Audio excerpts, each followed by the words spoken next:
ओम शांति। सुनते हैं 6 तारीख की 6 अक्टूबर के बाबा के मधुर महावाक्य। आज की मुरली में बाबा ने हमें मुख्य कौन से शिक्षाओं पर ध्यान खिंचवाए। जैसे कि बाबा ने कहा, बच्चे पुरानी दुनिया से बेहद का वैराग्य करना है, हद का नहीं। क्योंकि नया मकान बन रहा है, नए घर में जाना है, तो पुरानी दुनिया से वैराग्य। और साथ में बाबा ने ये भी बताया कि बच्चे, मैं आया हूँ तुम्हें नई दुनिया के लायक बनाने, तुम्हें अविनाशी ज्ञान दे रहा हूँ। इसीलिए शिव बाबा को अविनाशी रुद्र भी कहते हैं। फिर बाबा ने ये रुद्र यज्ञ रचा। इस यज्ञ में विघ्न किस बात का पड़ता है? पवित्रता का। और बाबा कहे कि ओम शांति का अर्थ क्या है?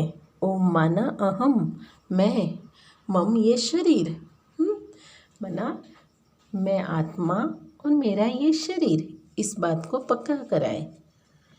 साथ साथ बाबा ने कहे कि बच्चे, तुम्हारे मुख से सदैव ज्ञान रत्न ही निकलता रहे। ज्ञान से सबकी सद्गति होती है। एक बाप से ही ज्ञान सुनना है, दूसरे से नहीं। और बाबा कहे कि देखो, सदैव पुरुषार्थ ऐसे करो कि हम ऊंचाई तक जाए, चढ़ती कला। तो इसलिए चलते फिरते शिव बाबा को याद करते रहो, ये अभ्यास हो जाए। पुराने शरीर से ममत्व बिल्कुल ना रहे। शिव बाबा ने कहा, देखो एक ही रास्ता है और एक ही रिश्ता है संपूर्ण फरिश्ता बनने का। तो सदैव याद रखना, अंत समय में याद आए वो कोई बड़ी बात नहीं, बल्कि अभी से याद रखना है, एक ही रास्ता और एक ही रिश्ता है। साथ में बाबा ने कहा कि सदा आप बच्चे सेवा में उमंग उत्साह में रहो, तो माया भी सेफ्टी का साधन बन जाएगी। अगर सेवा में उमंग उत्साह नहीं, तो माया छोटी छोटी बातों में वार करती रहेगी। और बाबा ने कहा कि देखो बच्चे,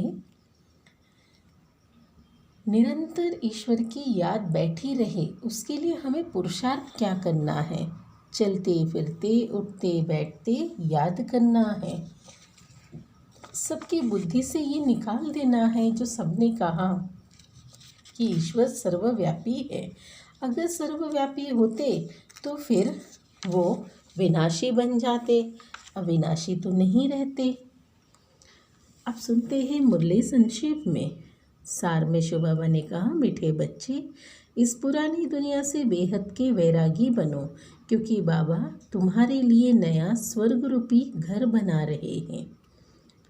मुरली का प्रश्न है, इस अविनाशी रुद्र यज्ञ में किन किन बातों के कारण ही विघ्न पड़ते हैं?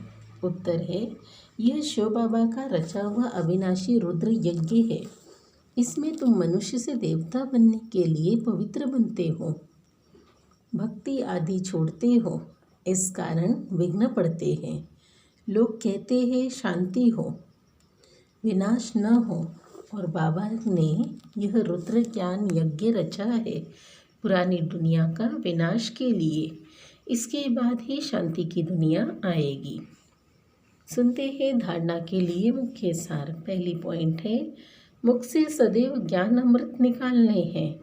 ज्ञान से ही सबकी सद्गति करनी है।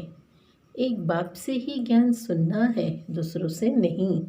दूसरी पॉइंट है, चढ़ती कला में जाने के लिए चलते फिरते बाबा को याद करने का अभ्यास करना है। इस पुरानी दुनिया, पुराने चोले से ममत्व मिटा देना है। आज का मीठा वरदान है, एक ही रास्ता और एक ही रिश्ता रखने वाले संपूर्ण फरिश्ता भव। इसका स्पष्टीकरण है, निराकार व साकार रूप से बुद्धि का संग वह रिश्ता एक बाप से पक्का हो तो फरिश्ता बन जाएंगे। जिनके सर्व संबंध व सर्व रिश्ते एक के साथ है, वही सदा फरिश्ते हैं। जैसे गवर्नमेंट रास्ते में बोर्ड लगा देती है कि यह रास्ता ब्लॉक है, ऐसे सब रास्ते ब्लॉक अर्थात बंद कर दो, तो बुद्धि का भटकना छूट जाएगा। बाप दादा का यही फरमान है कि पहले सब रास्ते बंद करो, इससे सहज फरिश्ता बन जाएंगे। स्लोगन है, सदा सेवा की उमंग उत्साह में रहना यही माया से सेफ्टी का साधन है। सदा सेवा में उमंग उत्साह में रहना यही माया से सेफ्टी का साधन है।